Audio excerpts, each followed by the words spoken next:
Assalamualaikum warahmatullahi wabarakatuh. Saya Rahmanuddin dengan NIM 123231101, mahasiswa Prodi PTIK Ekstensi semester 5, Institut Prima Bangsa Cirebon. Nah, di video kali ini saya akan memenuhi tugas UAS Natural Language Processing dengan dosen pengampu Pak Ahmad Farhan Prayoga. Nah, untuk topiknya yaitu menganalisis sentimen komentar YouTube. Nah, YouTube itu merupakan salah satu platform media sosial yang memiliki banyak komentar dari pengguna. Nah, komentar tersebut itu kan berisi berbagai opini yang dapat dimanfaatkan sebagai sumber data untuk analisis sentimen. Nah, oleh karena itu pada pada video kali ini dilakukan nantinya pengolahan komentar YouTube menggunakan teknik yang ada di NLP. Nah, tujuannya yaitu di proyek kali ini, yang pertama itu nantinya mengambil data komentar YouTube menggunakan teknik crawling. Kemudian kita akan melakukan processing atau cleaning data text. Terus kita mengklasifikasikan sentimen komentar menggunakan algoritma naive Bayes. Kemudian mengimplementasikan proses klasifikasi menggunakan aplikasi Orange Data Mining. Nah, adapun tools yang digunakan dalam project kali ini yaitu Google Colab yang nantinya untuk proses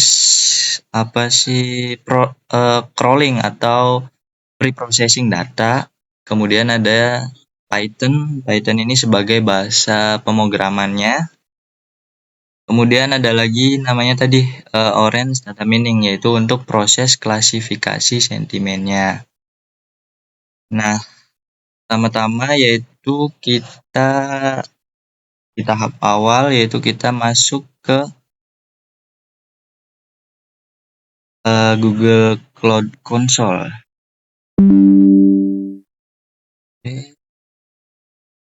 Nah, di Google Cloud Console ini kita menuju ke API atau APK yang nantinya APK ini untuk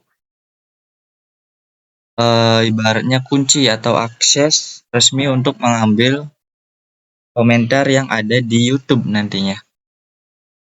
Nah, oke, caranya yaitu membuat APK, kita klik create credential. Nah, di sini sebelumnya saya udah membuat APK-nya, cuma kita contohin lagi.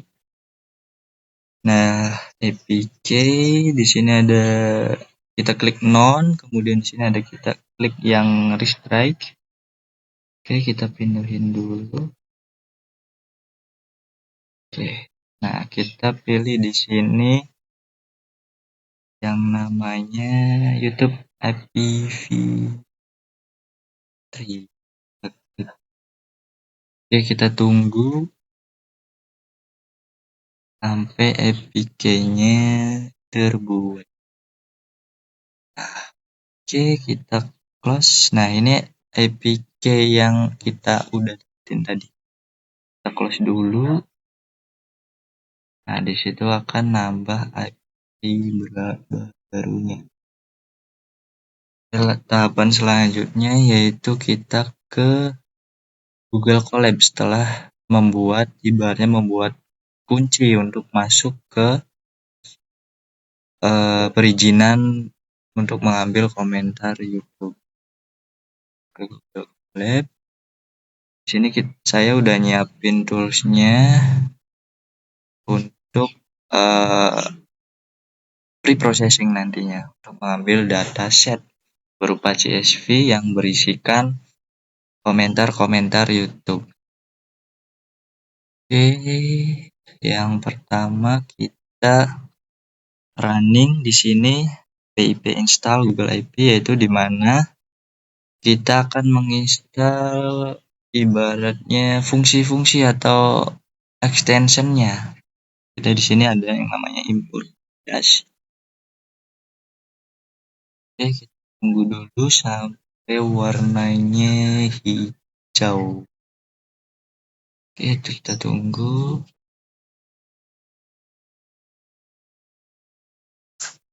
Oke, selesai. Nah, sebelum kita running, kita masukkan kuncinya dulu atau APK tadi. Nah, yang kita buat. Kita masukkan, kita show dulu nih. Nah, ini yang kita salin nantinya ke Google Colab.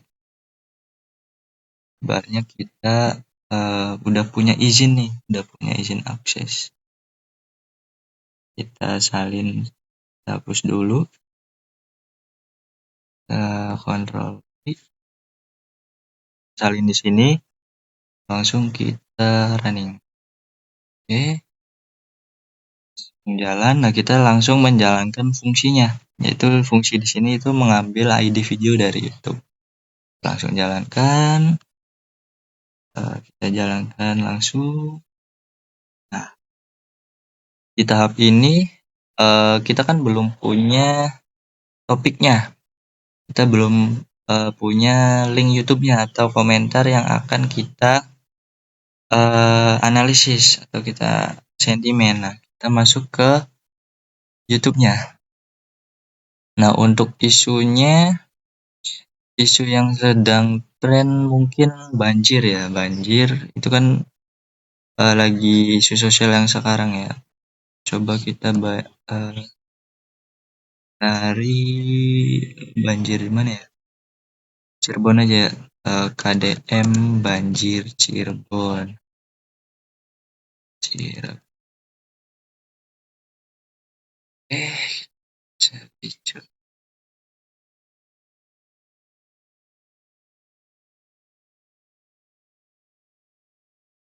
Jadi kita coba yang ini ya guys.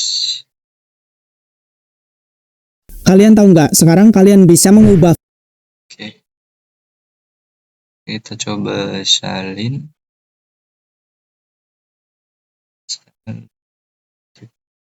Kita langsung masuk ke Google Colab lagi dan kita jalankan. Setelah kita jalankan langsung kita paste di sini, Ctrl V, langsung enter. Nah, di sini kita sudah dapatkan berupa komentar YouTube yang berisikan author itu ada ibaratnya penggunanya, terus kemudian ada like, comment, dan publish. Nah, tahapan selanjutnya kita langsung download aja nih. Apa sih komentar tadi itu kita download menggunakan file CSV. Kita langsung running saja. Nah, file YouTube komen CSV berhasil dibuat. Nah, setelah ini kita langsung aja nih ke data yang kita udah ambil. Nah, data ini nantinya kita download dulu. Kita download. Nah, oke, udah kita download. Kita coba buka.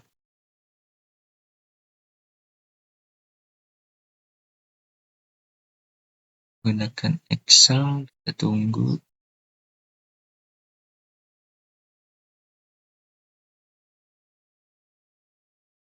Nah, data ini kita udah dapatkan berisikan di sini komentar-komentar ya, yang nantinya kita akan rapikan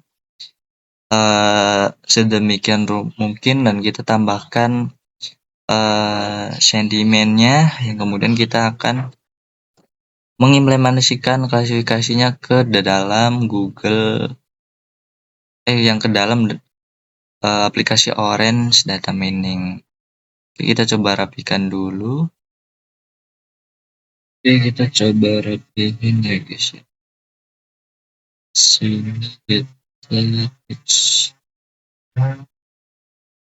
kita blok bagian data text kita tambahin koma dan next, kemudian finish. Oke, kita coba.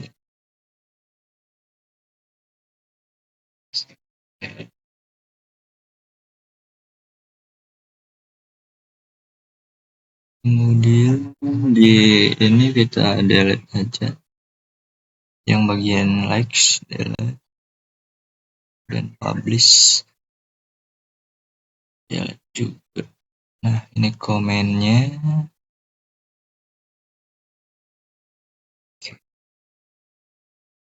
Komen. Kita coba di sini, benar, kita di sini ganti dulu teks,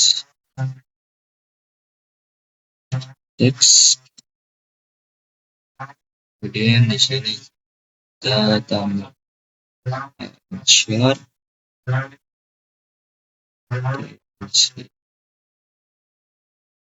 tulisannya buat nanti kita labeling ya.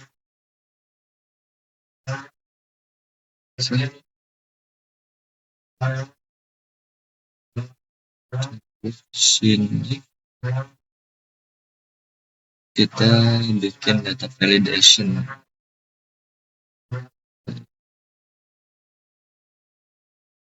Value kita ganti list ya. Di sini kita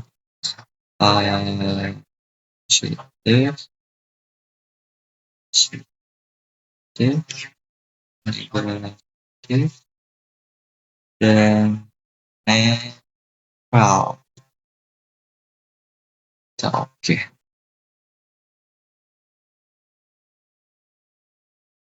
Yuk kita coba labeling ya. Di sini netral, negatif. Oke, mungkin untuk labeling di skip aja ya, karena mungkin lama. Dan next labeling dulu guys.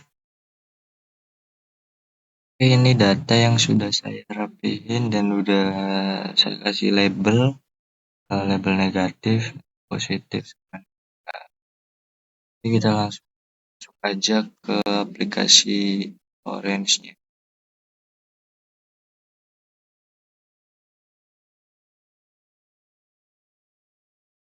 Kita tunggu ya.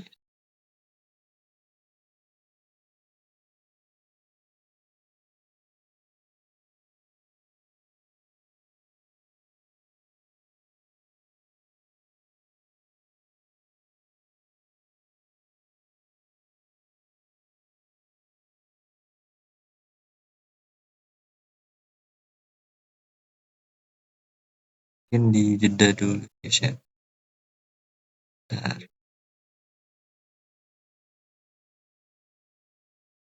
Oke, ini udah masuk ke aplikasi Orange-nya. Kita langsung masuk, langsung aja klik new.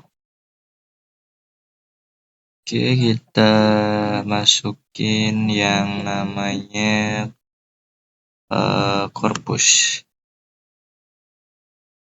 Nah, for your info guys ya, kalau misal di sini belum ada yang namanya atau fitur text mining sama text table itu kita harus transfer dulu lewat atau download lewat run administration. Nantinya kita bukanya lewat run administration, langsung kita klik di sini option, baru adds on, terus kita tambahin fitur text miningnya sama text table-nya. Di situ kita download, nanti keinstall sendiri nantinya, lalu di refresh nanti baru nanti muncul fitur-fitur text mining ini. Oke, yang pertama kita masukin corpusnya. Corpus ini berfungsi sebagai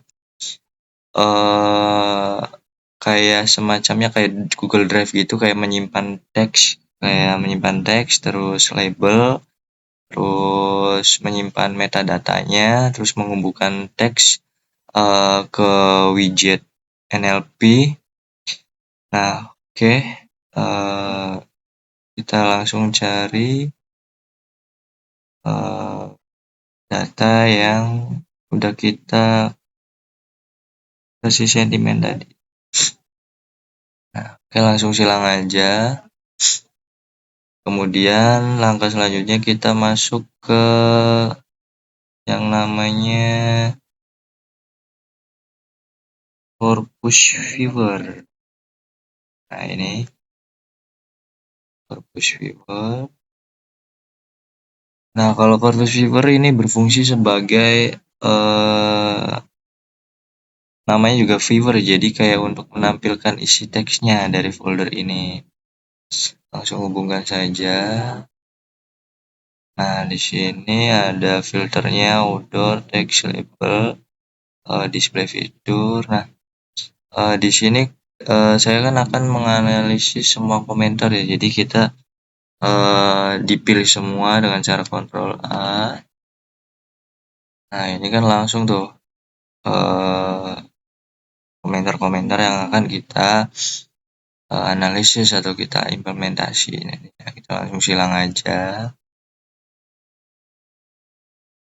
Oke. Kemudian habis corpus viewer kita ke preprocess text. Nah, preprocess text kita kalau misal di sini nggak ada, kita tinggal klik 2 di sini. Kita cari aja preprocess text. Nah, ini. Nah, kalau preprocess text ini sebagai fungsi utamanya itu sebagai memecah kalimat menjadi kata atau mengubah huruf menjadi kecil, kayak menghapus kata umum juga, dan yang di terus kata sambung gitu. Nah, kemudian mengubah kata menjadi bentuk dasar. Preprocess text, jadi mengurangi noise dan meningkatkan akurasi modelnya nantinya. Oke, kita lihat. Nah, untuk settingannya yaitu di sini transmission menggunakan lowercase, kemudian tokenize menggunakan sentence, filtering menggunakan stop word dan regips. Oke, langsung silang aja. Kemudian langkah selanjutnya kita menggunakan back of word. Nah, back of word itu di sini memiliki fungsi mengubah teks menjadi representasi numerik berdasarkan frekuensi kata. Jadi mengubah teks menjadi vektor angka nanti. Nah, kita coba lihat di sini settingannya jangan dirubah guys. Jadi kayak untuk mesinnya aja di sini, kayak fungsinya aja. Oke, kemudian kita ke selanjutnya select column. Kita klik 2, select column. Nah, ini muncul. Oke, kita benerin. Select. Nah, select column ini itu menentukan text fitur atau menentukan kelasnya atau menentukan labelnya. Jadi kayak nantinya juga menghapus kolom yang tidak diperlukan. Jadi agar modelnya tahu nih mana data yang nggak diperluin, mana data yang ditargeting. Nah, kita klik aja. Nah, untuk settingannya kayak gini ya guys ya. Untuk di outdoor itu di filter itu ada outdoor. Biasanya kalau misal label biasanya ada di sini guys. Nih di sini guys. Kalau misal label ada di sini, tinggal di drag aja ke sini. Ya, label untuk posisinya di target. Kalau untuk metas itu biasanya ada teks. Jadi cara mindahinnya gitu aja, tinggal drag. Dan langsung silang. Nah, untuk selanjutnya kita pakai algoritma apa nih nantinya untuk mengimplementasikan data yang kita ambil. Nah, di sini saya pakainya naive Bayes algoritmanya. Atau nantinya untuk menampilkan data yang kita analisis. Nah, naive Bayes, oke. Langsung bukan aja. Jadi kayak nantinya naive Bayes ini fungsi utamanya itu mengklasifikasikan teks berdasarkan probabilitas kata, terus juga cocok buat data set yang ibaratnya kelas menengah, terus juga kayak lebih cepat dan efisien. Ya contohnya kayak sekarang, jadi klasifikasinya sekarang kan kayak sentimen positif dan negatif dan netral. Nah, kemudian untuk melihatnya kita perlu tambahin fungsi itu namanya test and score. Kita cari aja, klik kanan, test and score. Nah, sini test score. Caranya kita harus sambungin di sini. Sama naive Bayesnya kita sambungin lagi. Nah, kayak gitu.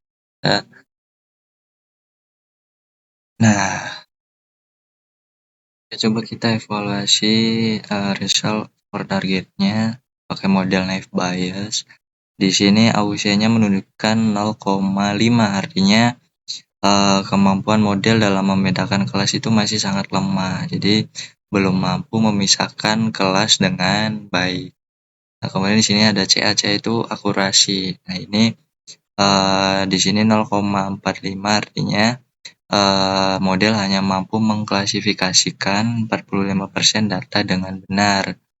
Nah, artinya akurasi model ini tergolong masih rendah ya guys. Standar model yang baik itu biasanya lebih dari 70% atau 0,7. Kemudian di sini ada Prech itu precision itu 0,674. Jadi kesimpulannya di sini dari seluruh data yang diprediksi ke suatu kelas itu 67,4% diantaranya itu benar. Nah, artinya model ini cukup hati-hati dalam memberikan prediksi. Jadi model ini memprediksi suatu kelas itu hasilnya relatif cukup tepat. Nah, kemudian di sini ada recall itu 0,45, artinya model hanya mampu menemukan 45% dari data yang seharusnya terdeteksi. Jadi banyak data penting yang ibaratnya tidak berhasil dikenali. Jadi model masih sering melewatkan data yang seharusnya itu terklasifikasi. Nah, kemudian di sini ada F1, F1 score 0,3, artinya recall jauh lebih rendah dibanding precision. Maksudnya ini menunjukkan ketidakseimbangan performa model. Jadi model itu belum stabil dalam menyeimbangkan ketepatan dan kelengkapan prediksinya gitu. Kemudian yang terakhir ada MCC. MCC itu kayak kolerasi nantinya. Jadi di sini 0,171 itu menandakan kolerasi antara prediksi dan data asli itu lemah. Model hanya sedikit lebih baik dari tebakan acak. Jadi kesimpulannya kualitas klasifikasi secara keseluruhan masih kurang baik. Oke, kita langsung ke selanjutnya. Nah, kemudian kita ke model selanjutnya, yaitu confusion metric.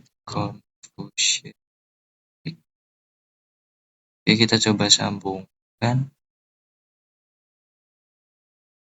Nah, ini bentuk visualisasinya. Jadi di sini kita evaluasi dari 94 total data, itu menandakan di sini ada 29 positif, 25 netral, dan negatif itu ada 40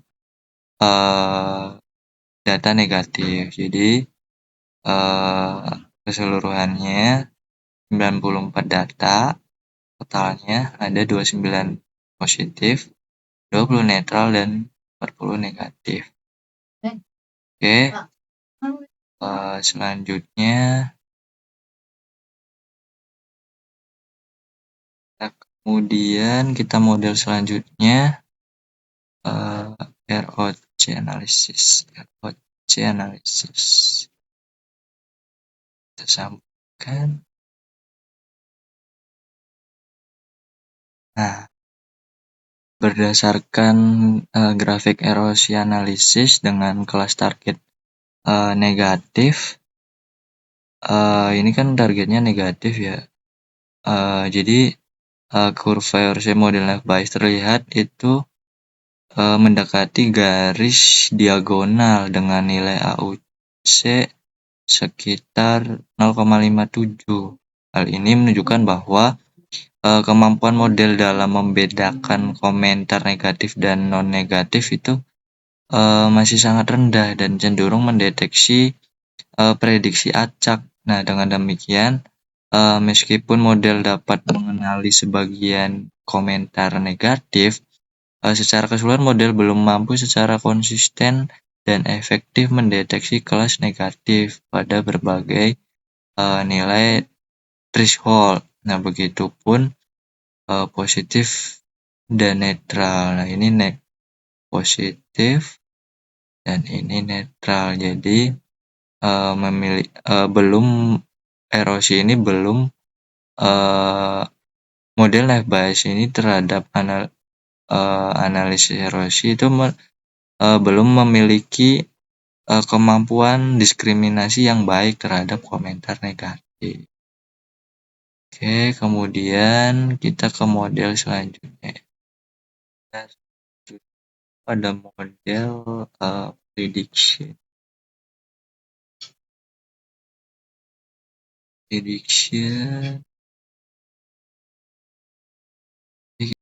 Nah, berdasarkan hasil prediksi menggunakan Naive Bayes, terlihat bahwa model cenderung mengklasifikasikan sebagian besar data ke dalam kelas negatif. Nah, meskipun prediksi ini dilakukan berdasarkan probabilitas tertinggi, perbedaan nilai probabilitas antara kelas relatif kecil yang menunjukkan tingkat keyakinan model ini masih rendah. Nah, hal ini mengidentifikasikan bahwa model belum mampu membedakan karakteristik teks pada setiap kelas secara optimal. Nah, selanjutnya pada model distribution.